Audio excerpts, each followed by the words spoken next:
जय हिंद। तो समझते हैं नई बीपीएससी 0.3 के अंतर्गत प्राथमिक शिक्षक भर्ती के संबंध में एनआईएस डीएलएड की स्थिति क्या हो सकती है।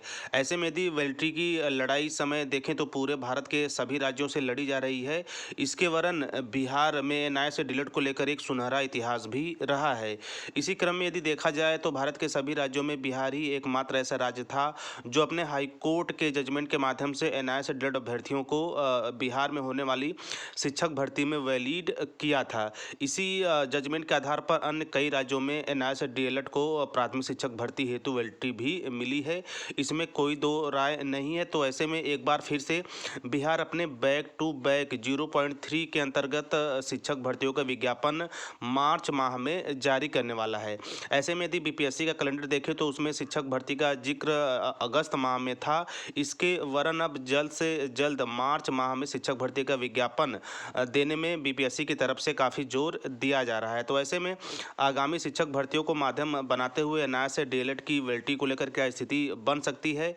इसके साथ साथ वर्तमान में एनआईएस डीएलएड की मान्यता हेतु किस तरह की रणनीतियां बन रही हैं, संपूर्ण जानकारियां मैं आप लोगों के साथ इस छोटी सी वीडियो के माध्यम से साझा करने वाला हूं। ऐसे में यदि तमाम न्यूज़ मीडिया का विश्लेषण करें तो वहां से मार्च में ही होगी परीक्षा। तो ऐसे में मार्च में ही शिक्षक बहाली फेज़ 3 की होगी, ऐसा जो है कि परीक्षा सूत्र के हवाले से रिपोर्ट मीडिया में बिल्कुल जो है हलचल मचा हुआ है। इसी क्रम में ऑफिशियल लेटर भी है, वहाँ से भी हम जानेंगे कि पूरा जो है शिक्षक भर्ती के संबंध में और किस स्तर की शिक्षक भर्तियों का विज्ञापन जारी किया जाएगा। तो देखिए यहाँ पे आप देख सकते हैं शिक्षा विभाग बिहार पटना।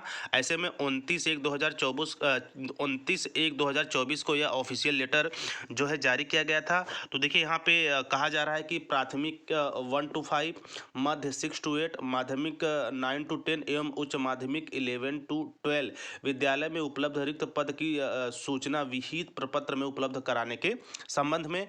तो ऐसे में 0.1 फीस की ही तरह 0.3 में प्राथमिक स्तर, माध्यमिक स्तर, उच्च माध्यमिक स्तर एवं 11 to 12 स्तर की भर्तियां जो है सम्मिलित रहेंगी, जिसके मद्देनज़र बिहार के सभी जो राज्य जिले हैं उनके यहाँ से रिक्त पदों का ब्यौरा तलब किया गया है।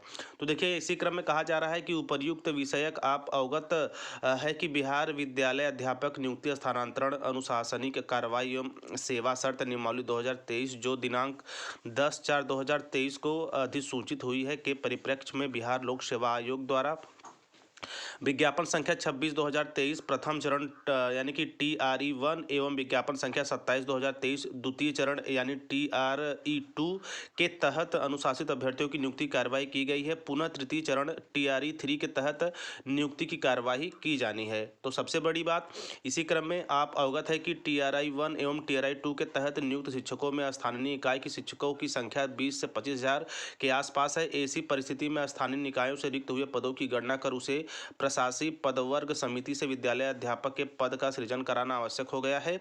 आपसे रिक्ति की सूचना प्राप्त रहने के कारण अग्रेतर कार्यवाही बाधित है। उल्लेखनीय है कि इस संबंध में आपको पूर्व में ही वांछित रिक्ति 2 दिनों के अंदर भेजने का निर्देश दिया गया था। इसी क्रम में अतः पुनः आपको निर्देशित किया जाता है कि अपने जिले के अंतर्गत नियुक्त स्थानीय निकाय के शिक्षक जो TRI1 व TRI2 के तहत विद्यालय अध्यापक के पद पर नियुक्त हो गए हैं से संबंधित रिक्ति की सूचना इस प्रपत्र संख्या 1, 2, 3, 4 के साथ 2 दिनों के अंदर हस्ताक्षरी के ईमेल आईडी पर भेजना सुनिश्चित करें। बाकी यहाँ पे आप देख सकते हैं कन्हैया प्रसाद श्रीवास्तव जो कि निदेशक माध्यमिक शिक्षा बोर्ड बिहार के हैं। यहीं पे यदि प्रतिलिपि की बात की जाए तो देखिए क्षेत्रीय शिक्षा विभाग उप निदेशक बिहार की सूचनाएं प्रेषित करते हुए अनुरोध करना है कि अपने अपने स्तर से रिक्ति गणना संबंधित कार्य का आवश्यक अनुसरण करते हुए निर्धारित समय सीमा में रिक्ति विवरण निदेशालय को उपलब्ध कराना सुनिश्चित करें, जो है कि आदेश के अनुरूप में निदेशक माध्यमिक शिक्षा की तरफ से। तो ये रहा ओवरऑल एक रिक्तियों के पद में संपूर्ण विश्लेषण। इसी क्रम में जो संपूर्ण तैयारियां हैं वह यही इंगित करती हैं कि अगस्त के बजाय इसे मार्च माह में कंप्लीट किया जाएगा। इसी क्रम में यदि रिक्तियों की बात की जाए तो आप देख ही रहे होंगे कि कड़े निर्देश के अनुसार बिहार के सभी राज्यों से जो भी TRI1 TRI2 के खाली पद हैं अपने विद्यालयों के उसे जल्द से जल्द जो है कि विभाग को उपलब्ध कराने की बात की गई है। इसी क्रम में यदि एनआईए से डीएलएड की बात की जाए तो कई ऐसे अभी योग्य अभ्यर्थी हैं जो इस शिक्षक भर्ती में भी अपने भविष्य को संवार और सुधार सकते हैं। इसी क्रम में अति आवश्यक हो गया है कि एनआईए से डीएलएड को वैलिड कराया जाए। इसी क्रम में यदि आप देख रहे होंगे कि जो है कि वर्तमान समय में एनआईए से डीएलएड को मजबूती के साथ किस तरह से सभी तथ्यों को रखा जाए उस पर विशेष कार्य किया जा रहा है।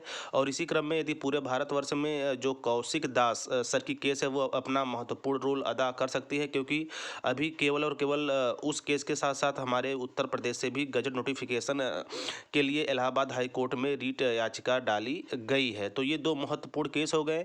इसी क्रम में देखिए शिक्षक भर्तियों का मैं पहले ही आप लोग को अपने कई वीडियो में अवगत करा चुका हूं कि साल 2024 शिक्षक भर्तियों से भरा रहेगा। तो इसी क्रम में नए से डीएलएड की वैलिडिटी को लेकर अति महत्वपूर्ण और तेजी से काम किया जाए तो इस शिक्षक भर्ती में बिना किसी समस्या के हम जो है कि प्रतिभाग कर सकते हैं और अपनी एक सीट भी सुनिश्चित कर सकते हैं।